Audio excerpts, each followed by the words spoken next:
Alright everybody, welcome back to another Xvault gaming video. Xvault here, and today what we need to talk about is that PlayStation Showcase.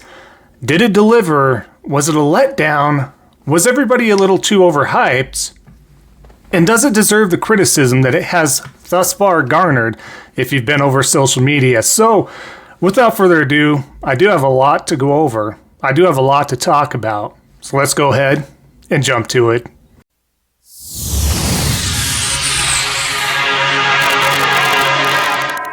Alright, so like I was saying, what we're going to go over is the PlayStation Showcase for 2023, the first one that they have done in 18 months. There's a lot to kind of break down and go over. I wanted to give myself some time. I didn't want this to be a reactionary video right away after the showcase because I found myself caught in a trap, not to quote the Elvis song, that the hype was real, right? It's been 18 months. We had devs tweeting out a bunch of stuff that made you believe this was going to be phenomenal. We had, quote, insiders and journalists also stating the same thing and really hyping people up. So just everything kind of added into that bottle and shaken up and popping that cork. That's what's to be expected at this point.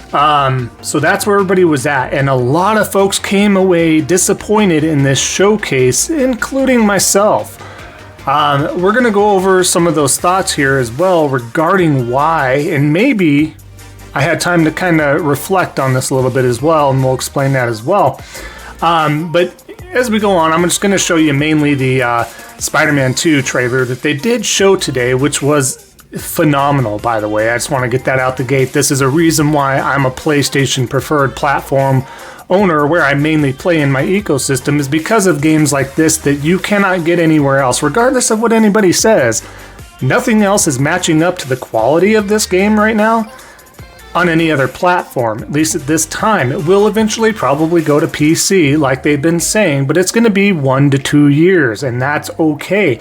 You feel valued in an ecosystem when you have first dibs, so to speak, on your ecosystem. That is the reason you have that console. That's why you have that platform, right? So you need a reason. It can't be everything releasing day and date with PC. I understand you get more money by doing that, obviously, but you got to have a reason to bring people into that ecosystem. However, let's continue on. What we're going to go over is the fact that I'm not going to list off every game that was shown today. I'm not. You can certainly check the showcase or Google what was all announced. There was a lot of third-party announcements that were out there. There was quite a bit of cinematics out there, only not showing gameplay, especially with the new IPs. The new IP from Haven, we got another one called Concord, I believe, that, you know, we just don't know for sure what these games even are, what they're about, what it entails. We don't know what's going on. It's frustrating. I expect that a little bit out of some of these games, obviously. Now, again, reflecting, looking back, there wasn't quite a lot of cinematics. I would say it's almost, and maybe I'm wrong on the percentage here, but it's almost like a 40-60 split, 40% gameplay, 60% cinematics, perhaps. But we got to see some really great stuff. So if you reflect, though, cinematics aside, we got to see Helldivers 2, which looks quite a bit different, looks great.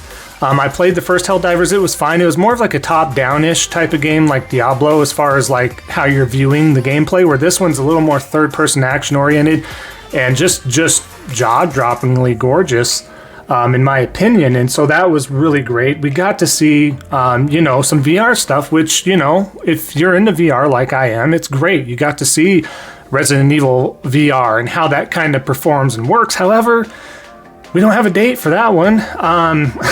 We don't have a date for a lot of them. Beat Saber was announced and drops today. So that's great for the Beat Saber fans in VR and so on and so forth. But we also got to see some great stuff like Dragon's Dogma in action. One of my personal highlights was Grand Blue Fantasy Relink. That looks really great. At first I was not understanding, and I thought it was perhaps another Tales game. But to much to my surprise, I thought it looked really crisp and clean and even just a little bit better, but really reminiscent of a Tales game to a point.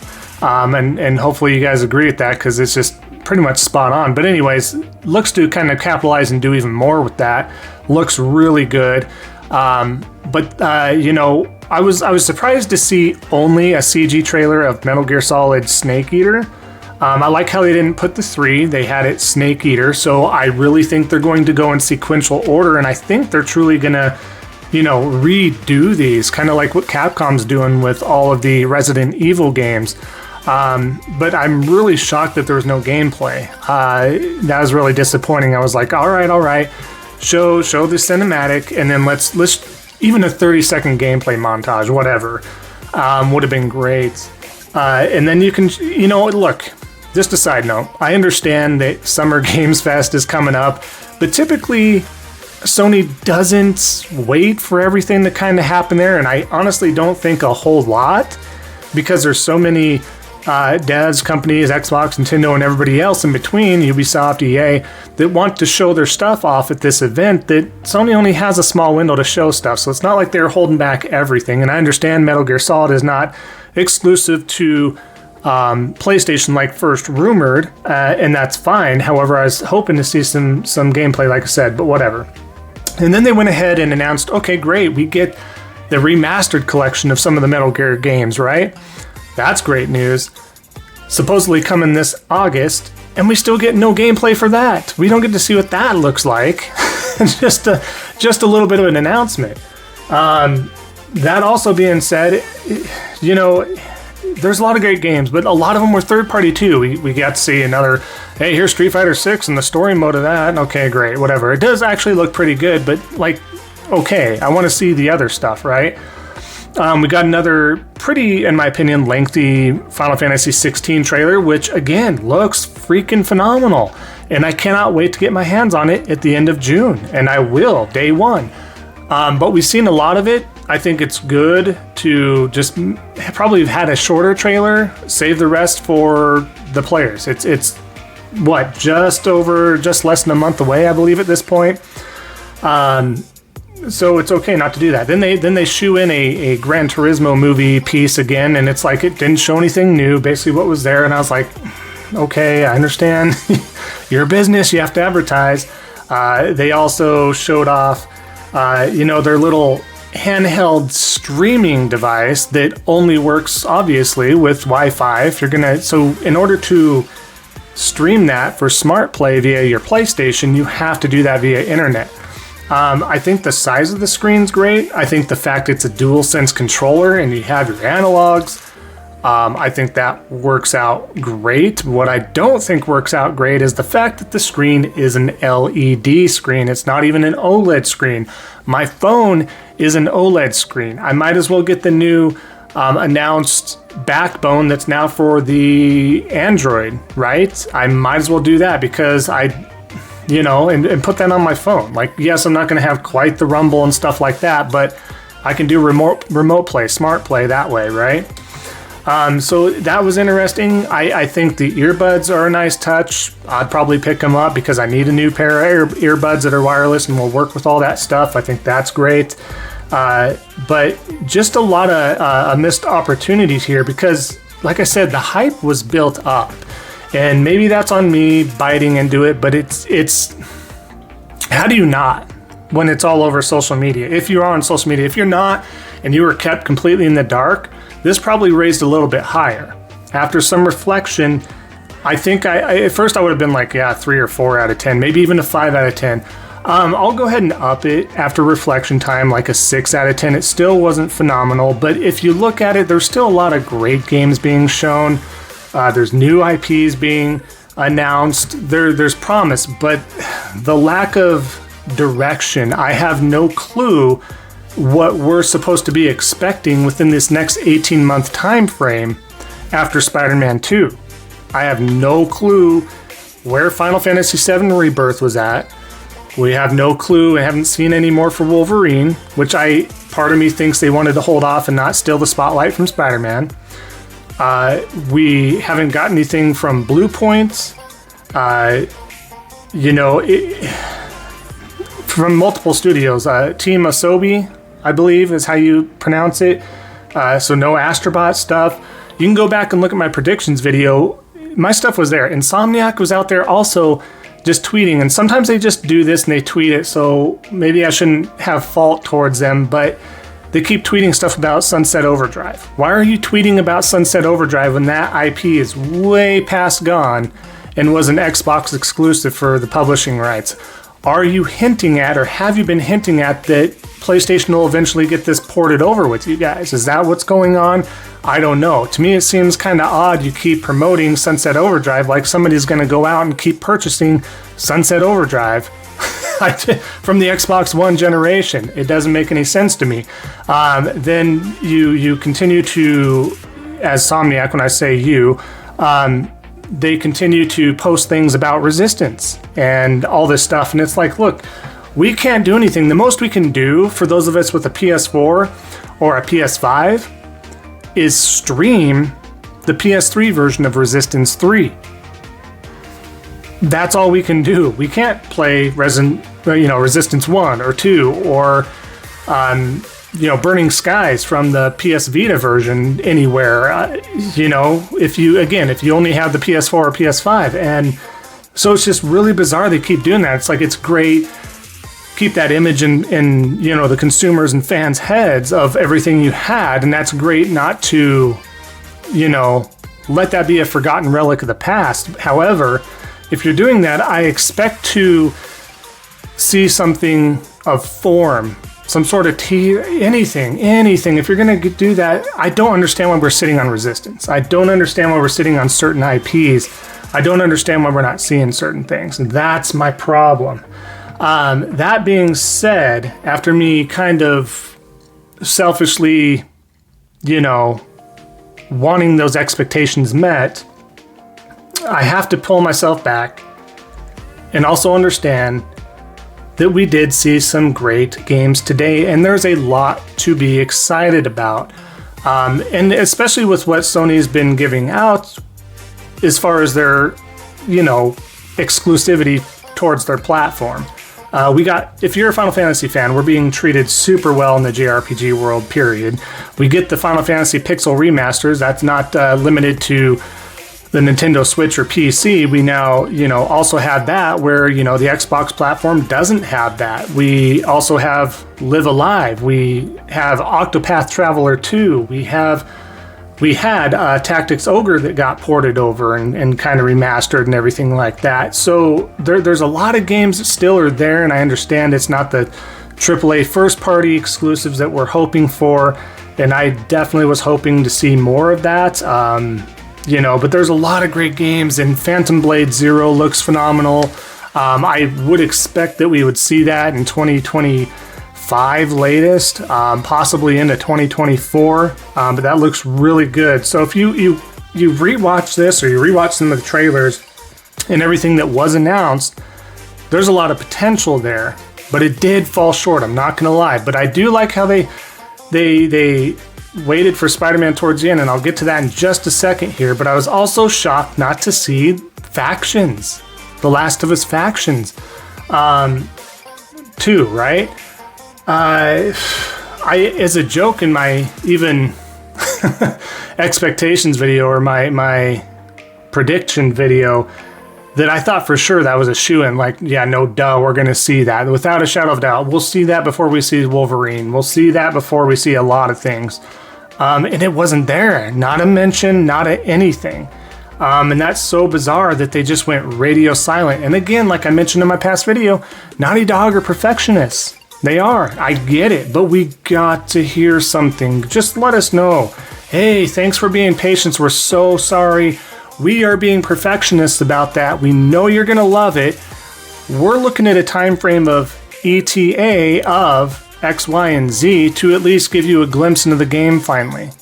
And at least there's that. And if you can't meet that expectation timeline to even show something, then just be communicative out there and be in a blog post or whatever and say, hey, look, we still don't feel confident and we don't want to put this out there until then. As long as you're being communicative towards your fan base and the fans out there, you're going to be okay. Your fans and gamers out there appreciate the respect to communicate to, and to understand that we're not stupid. We are understandable. There's going to be some out there that go off the handle. Absolutely. That's just how it is. That's the internet. But most of us are going to understand, and we're going to be supportive of that. We totally get it. These games don't make themselves, and they don't make themselves in 3 to 6 months. It takes years to make these games.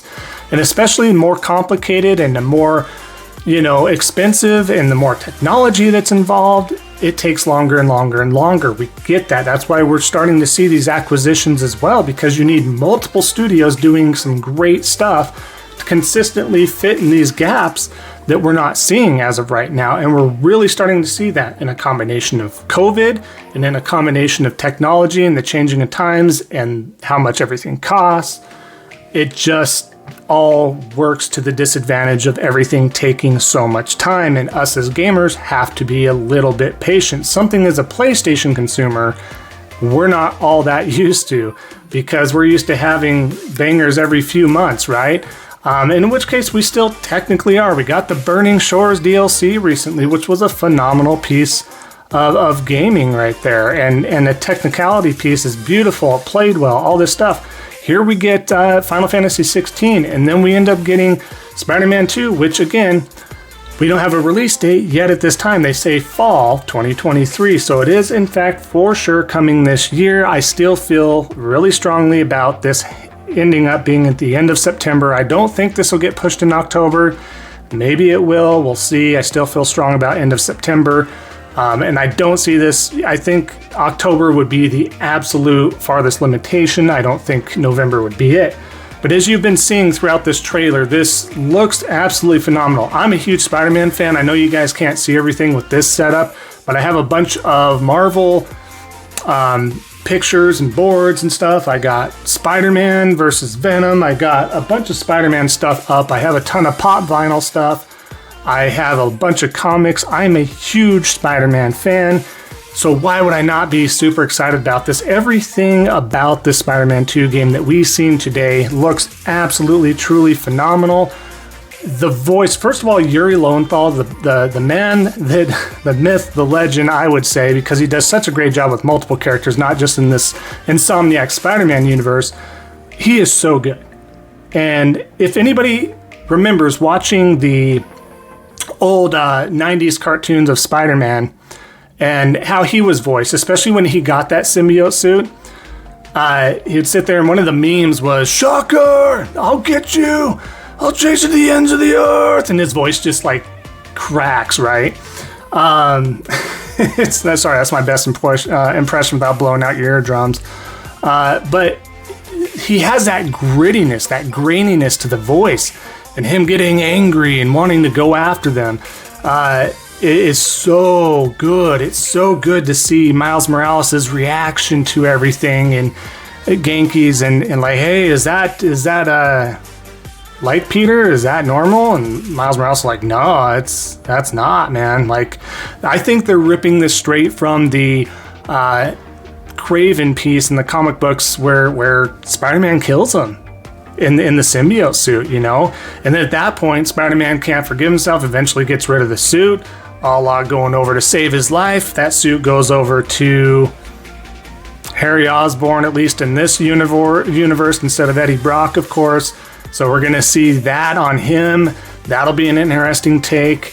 We got to see the Lizard here. He looks ferocious. He looks big. He looks menacing and a threat. Just everything about this screams such authentic Spider-Man lore, authenticity for everything on the suits, the gliding, the gadgets from Miles Morales already, additional zip lines. I mean, my gosh. And this is just a brief section, and it reminds me of the piece that they shown with the original Spider-Man from Insomniac, where they had the helicopter scene with Mr. Negative and stuff like that. This reminds me a lot of what's going on there. So, of course, you got the other haters out there. They're like, oh, quick time events and blah, blah, same city. Ridiculous. The game looks phenomenal. In my opinion, I don't know a lot of games that are holding a candle to this And I don't think folks understand, and maybe they're just not a huge Spider-Man fan for some reason, even though he's one of the most popular IPs and characters out there internationally, worldwide, you name it, he is. He sells buku bucks, it'll sell games, it's gonna sell like pancakes out of IHOP, all right? That's gonna happen. That being said, I can't wait to talk more about Spider-Man 2, but I did want to end at least on a positive note that was absolutely everything I wanted to see from a Spider-Man game. Right away, we get into that symbiote suit. Right away, we get into some powers. Right away, we get to see how you switch between the two characters. Right away, we get to see the voice acting. Right away, we get to see Kraven the Hunter and what he's after and why he's there in New York. A lot of this is just phenomenal, and I cannot wait to get my hands on that. We have Diablo 4, ladies and gentlemen, here very soon. We have Final Fantasy 16, and then we're going to be following up with Spider-Man 2 in the fall, and we'll get some other stuff in between mixed there for this year. So it's still going to be a phenomenal year. I can't wait. I know those of you looking forward to Starfield will have that on your hands as well. So if you're a fan of that sci-fi stuff, there you go. That being said, just wanted to share my thoughts and opinions and really reflect and not have that reactionary video like I said. And looking back, it's not as bad as I thought, and I think we have to always kind of temper those expectations. However, I'm not giving a pass, I'm not giving this an A or A plus by any means, but I might give it a B minus, a 6 out of 10, whatever you want to call it. A lot of missing pieces, but there's a lot of good to be taken out from this as well. And hopefully we see more, and hopefully this feedback is getting back over to Sony, getting back over to Jim Ryan. They learn from this and they continue to do better and course correct kind of whatever this was and do the right thing. So that being said, I appreciate everybody sticking around. So close to that 500 subscriber goal. Again, 493 subscribers out of 500, 7 away from that goal. Appreciate it. If any of you leave a like, comment down below what you thought of the showcase, comment down below anything else you would like to. And as always, if you haven't yet, definitely consider subscribing and following along if you did enjoy the content, and it'd be much appreciated helping out a small content creator like myself. So thanks again so much. We'll see everybody next time on the next Xvault Gaming video. And until then, take care.